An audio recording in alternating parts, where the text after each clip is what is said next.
Governor का पद एक हमारे लिए बहुत ही खास पद होता है और अभी हाल फिलहाल में द्रौपदी मुर्मू जी ने कुछ गवर्नर्स के अपॉइंटमेंट किए।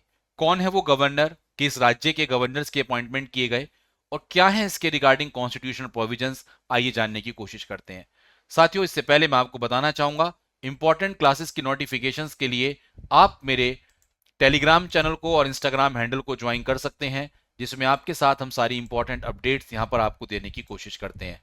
तो साथियों, आइए स्टार्ट करते हैं और सबसे पहले आपसे डिस्कस करते हैं कि किन किन राज्यों में कौन कौन गवर्नर्स आपको देखने को मिले।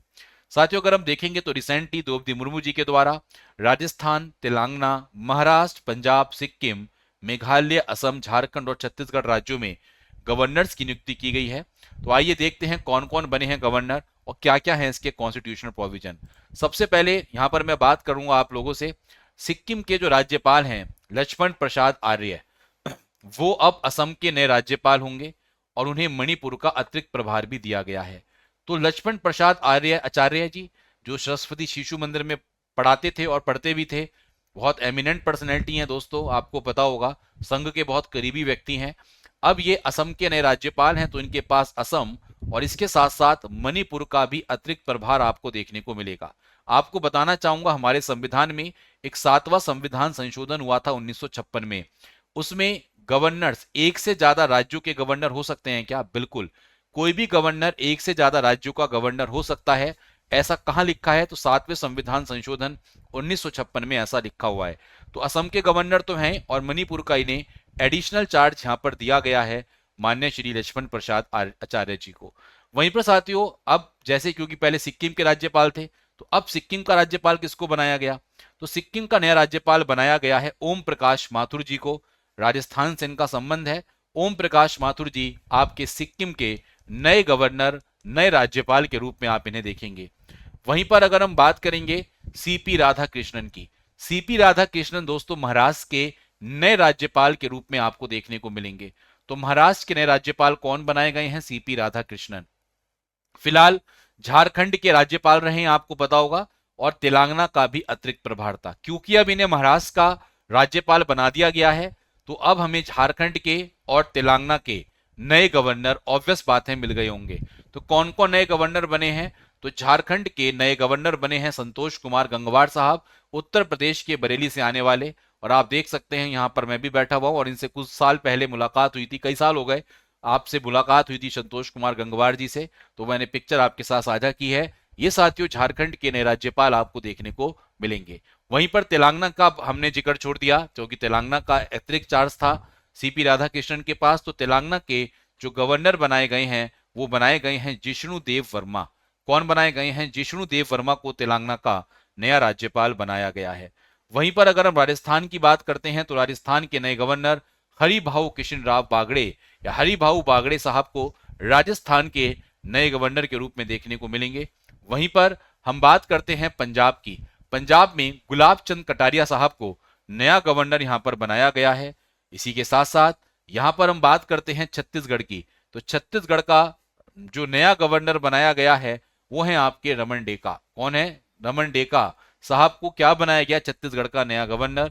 इसी के साथ साथ एक और गवर्नर हमारे मेघालय के बनाए गए हैं सीएच विजय शंकर। कौन है? सीएच विजय शंकर।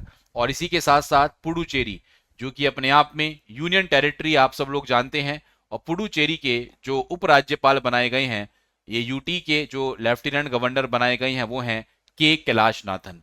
तो इस तरीके से हमारे पर्टिकुलर राज्यों के कई राज्यपाल हमारे नए देखने को मिले हैं। मैं उम्मीद करता हूं कि आपको बात समझ में आ रही होगी। साथियों, जहां तक बात की जाए कॉन्स्टिट्यूशनल प्रोविजंस की रिलेटेड टू गवर्नर, तो आपको बताना चाहूंगा आर्टिकल 153 में ये साफ साफ बोला गया है कि भारत में हर राज्य में एक गवर्नर होगा। वहीं पर 7वां संविधान संशोधन 1956 में सरकारिया कमीशन की रिकमेंडेशन आई थी, जिसमें कहा गया था कि एक व्यक्ति एक से ज्यादा या दो से ज्यादा राज्यों का राज्यपाल बन सकता है क्या? तो बिल्कुल बन सकता है, याद रखें। आर्टिकल 153 में इस चीज को मेंशन किया हुआ है कि गवर्नर का जो अपॉइंटमेंट है वो भारत के राष्ट्रपति के द्वारा करवाया जाएगा और ये सेंट्रल गवर्नमेंट के एक नॉमिनी के रूप में कार्य करेगा। ये कहां पे लिखा हुआ है? आर्टिकल 153 में।